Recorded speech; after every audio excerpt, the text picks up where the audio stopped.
Pues buenas tardes, Antonio, ¿cómo estás? Bien, bien, bien, bien. Ya en plena promoción, un poco ya... Bien, bien. Yo siempre empiezo las entrevistas preguntando lo mismo, es ¿por qué haces cine?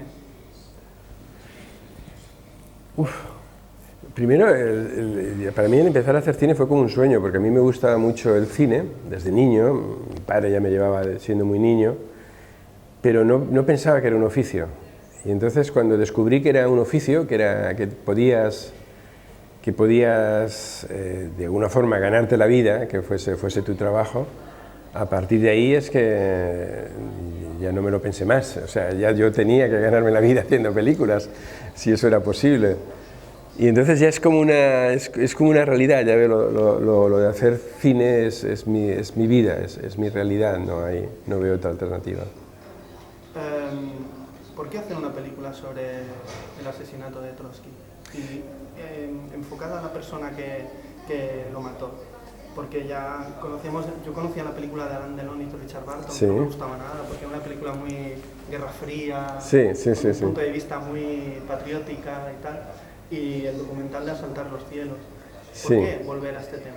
Mira, primero fue una cosa un poco casual porque yo había hecho varias películas en México y hablando con mi coproductora, una noche cenando dijimos, a ver si encontramos un tema que pasa en España, más que en España, en Barcelona, entre Barcelona y México, ¿no? Y, vale, pues a ver si se me ocurre algo.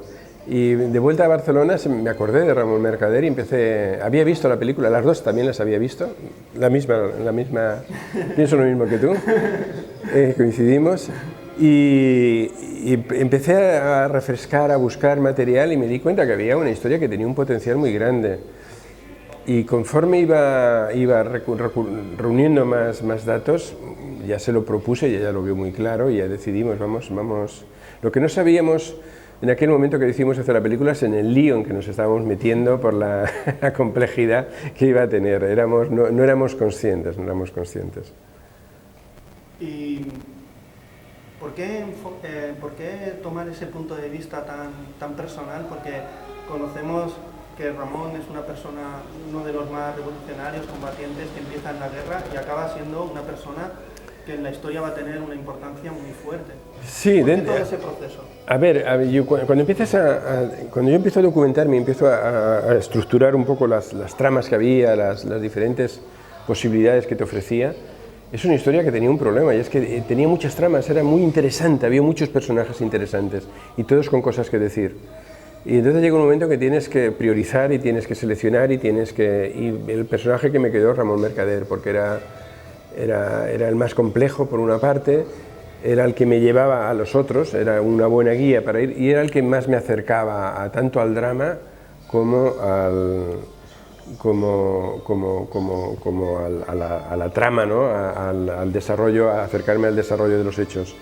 Trotsky es un personaje más importante históricamente, tiene un peso él por sí solo. Ramón Mercader tiene peso porque mata a Trotsky, pero si no, habría sido un personaje anónimo como tantos otros, ¿no? Como tantos republicanos. Como el capitán, habría sido uno más, se habría exiliado, si hubiese sobrevivido, se habría exiliado a México. Lo bueno que tiene Ramón es esto, que era el hilo conductor, era un buen hilo conductor. Y luego, claro, él coge una gran trascendencia. De hecho, el asesinato de Trotsky, ahora ya ha pasado el momento histórico, pero en su momento tuvo una trascendencia enorme. El día que matan a Trotsky, al día siguiente en la prensa internacional, la de México Internacional, es la noticia del día. Y estábamos en la Segunda Guerra Mundial, o sea, había noticias muy importantes, ¿no? Porque era un hombre que tenía una proyección. Él no tenía una gran fuerza porque ya era un exiliado, era un hombre acorralado, pero sí que su voz tenía mucho peso. Era el único que estaba plantando cara a Stalin, el que estaba denunciando desde la izquierda, desde una alternativa de izquierdas, la desviación en que, según él, había caído el comunismo, ¿no? Y claro, esto le daba una gran fuerza, esto le daba tener esta capacidad, y luego era un hombre con una dialéctica muy poderosa, una capacidad intelectual grandiosa y la credibilidad de alguien que había estado al lado de Lenin en la Revolución Rusa, que había creado el Ejército Rojo. Es triste, pero a Stalin le vino bien la Segunda Guerra Mundial. Sí, A ver, porque la ganó. Sí, claro. A Stalin, la Segunda Guerra Mundial lo que hace es que se apodere de buena parte de Europa, que haya un reparto de territorios y países que no tenían ninguna, como Rumanía, Rumanía no tenía, apenas había comunistas en el país, ¿no? Pues de pronto se convierten en países. Es una lógica muy terrible de repartir el mundo. Una lógica colonial que ya había pasado en África, en América, con las colonias que repartían los territorios, esto para ti, esto para allí, ¿no? Y ves esas fronteras que son líneas rectas, ¿no? Y dices, ¿esto cómo puede ser? Yo estuve en el rodaje cuando filmasteis la parte ¿En el café? Sí, en el café, sí, en sí, la sí, universidad, allí. Y me acuerdo la información que recabaste para construir la película y tal, a mí me gusta también una cosa de la película, es cómo está filmada la película, porque tiene un tono de intriga, pero también de drama, también es una historia de amor. Parece una película muy clásica, como las que se rodaban en los años 40. ¿Tenías esta idea prefijada o fue a medida que fuiste viendo cómo ibas preparando el proyecto, dijiste, a ver, voy a dar ese tono? Yo preparo mucho, pero dejo que sea el rodaje el que al final decida las decisiones. Yo tomo muchas decisiones en rodaje, sobre todo por una cosa, porque me gusta que los demás aporten cosas. Entonces me gusta que los actores, una cosa que siempre me sorprende favorablemente, casi siempre, es cuando trabajas con buenos actores, ellos cogen el guión. Tú has escrito el guión pensando en todos, pero un actor coge el guión y piensa en su personaje, y si son buenos actores, Hannah Murray, Alfonso, Henry Goodman hizo un trabajo maravilloso con Trotsky de documentarse, vienen con ideas que a ti no se te habían ocurrido, con matices, con esto, y si tú lo llevas abierto, si tú lo has pensado, pero estás dispuesto a abrirlo, esa historia crece. Lo mismo con arte. Tú piensas cómo tiene que ser, pero dejas que la última palabra, contar con el director de arte. ¿Qué se le ha ocurrido a él? O con la fotografía. Tú te imaginas, cuando escribes te imaginas cómo va a ser. Y entonces aquí el tono nace un poco de lo que yo había pensado y también de cómo va surgiendo. También tienes unos actores que de alguna forma es como que te piden que los ruedes de una determinada forma. Y eso es así, o sea, no tiene otra explicación. ¿Por qué has puesto la cámara ahí? Porque me lo estaba pidiendo. O sea, tú haces el ensayo y te pide colocar la cámara ahí, porque crees que ahí es donde está la que define mejor lo que está sucediendo ahí en ese momento. Lo que sí que yo había visto mucho cine de los años 40, y yo creo que puede haber influido, ¿no? Que tuviese ese tono me gustaba, ¿no? Que tuviese ese tono contemplativo, de no juzgar, de mantenerte un poco, de describir. Operación Cicerón, por ejemplo. No la he visto, mira, esta se me escapó. Había momentos que me recordaba, sí, de intrigas, de quién... ¿Quiénes son los actores? Yo creo que es James Mason, uno de ellos. Ah, sí que la he visto. Yo la vi en la Filmoteca. Sí que la he visto. Dedos, me parece que le dijeron aquí, o no sé cómo era. Sí que la he visto. Eso es un problema, que le cambian los títulos. Sí, y no... Sí que la he visto, que al final había una escena muy interesante, un enfrentamiento final muy interesante. Sí que la he visto y me gustó. Sí. A mí también me gusta mucho La luz de Guillermo Granillo, pero trabajar con Guillermo es como ya de la familia, ¿no? Casi. Sí, yo con Guillermo llevo trabajando desde Volverás. Me gusta mucho Guillermo, aparte que es bueno porque no le importa arriesgar. O sea, Guillermo en Volverás la rodamos sin iluminar y él te dice, no va a quedar bien, pero vamos a hacerlo. Y aquí también, cuando hablábamos, por ejemplo, de la luz, yo le dije, vamos a hacer la luz un poco, vamos a acercarnos a la época, a través de la luz de la época. Entonces los interiores, por ejemplo, antes había, aparte que las bombillas tenían muy poco... Sí, muy poca pero es que además las pantallas eran muy opacas, las ventanas, aunque fuesen grandes, había cortinas y visillos, había como 3 capas. Y dijimos, vamos a rodarlo así. La luz va a ser muy baja, él rodaba siempre bajo mínimos, pero yo creo que esto le va a dar una calidez y le va a dar una verdad a la película que la necesita, que el espectador se va a sentir más próximo de los personajes si nos acercamos a ellos en el contexto en que estaban viviendo. Y eso con Guillermo es posible hacerlo porque está dispuesto a arriesgar. A mí me gustan de tus películas que hasta el personaje que tiene pocas escenas tiene una vida muy profunda, muy compleja detrás. Por ejemplo, Roger Casamayor, Elvira Mínguez, Julián Sanz. Sí. Y a mí el que más me ha impresionado es Emilio Echevarría, que a mí me encanta, desde Amores Perros. Sí. Y hace un Salazar, pero impresionante.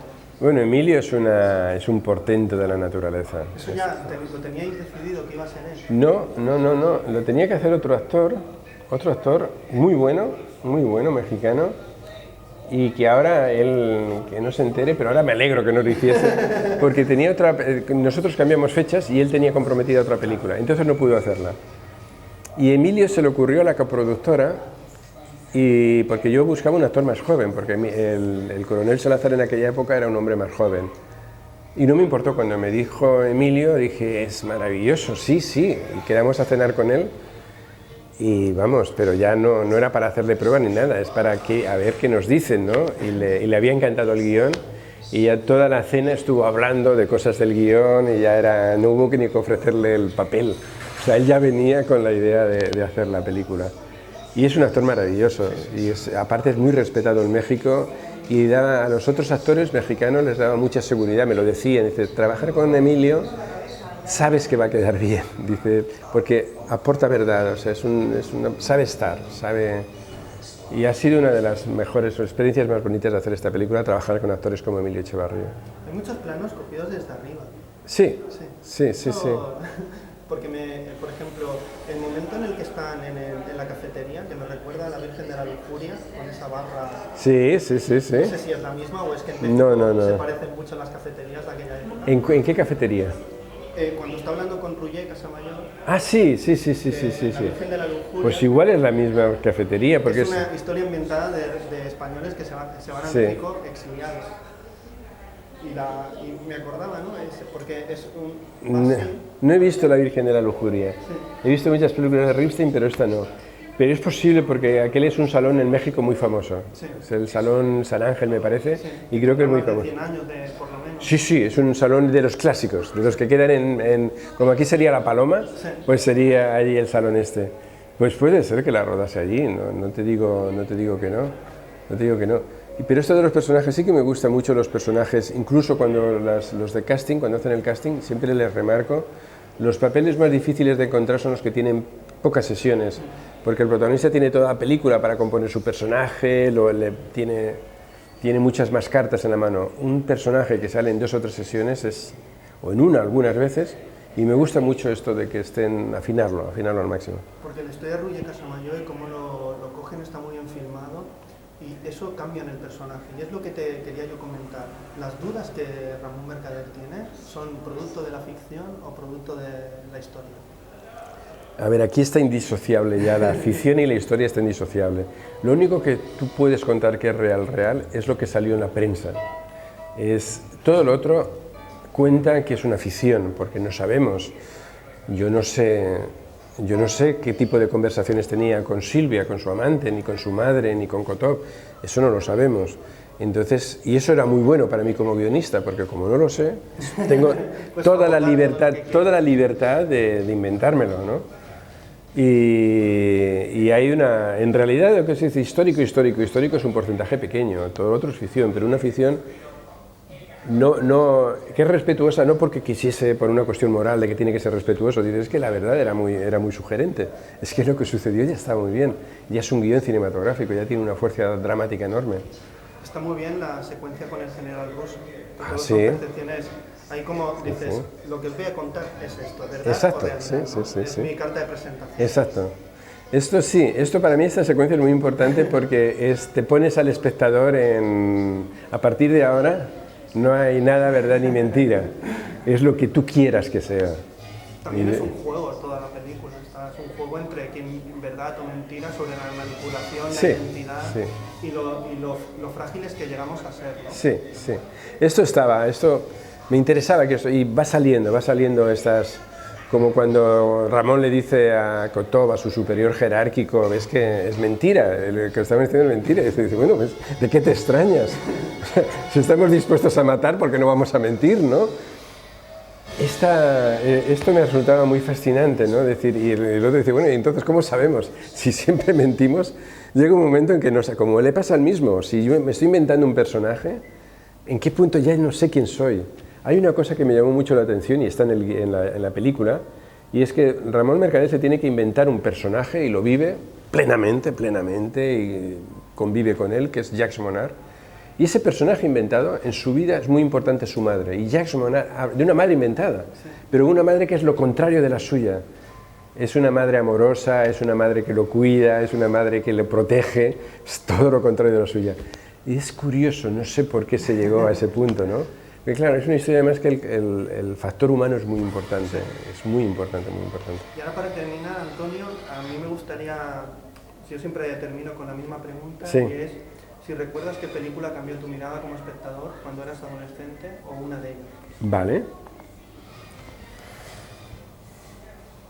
A ver, hay varios descubrimientos el más importante sin duda fue el primero y es John Ford, porque a mi padre le gustaban, tuve la suerte que a mi padre le gustaban las películas del oeste y le gustaba mucho John Wayne, y tuve la suerte que el director de John Wayne, entonces toda mi infancia está llena de recuerdos de películas de John Ford. Y luego ya siendo adolescente, a mí, gente que de pronto descubrir Pasolini, recuerdo que en su época me descubrir a Pasolini, empezar a ver películas de Pasolini me cambió un poco la visión de cómo contaba, porque era una forma diferente de contar, de acercarse a las historias, pero también me la cambió Taxi Driver, son películas que también cuando las vi me causaron. John Cassavetes, es gente muy diferente, pero es gente que cuando ves sus películas, cuando acaba la película ya no eres el mismo, ¿no? Dices, aquí ha pasado algo, ¿no? Pues muchas gracias, Antonio, un placer. Vale, gracias a ti, el placer ha sido mío, y ojalá vaya muy bien. Sí, irá bien.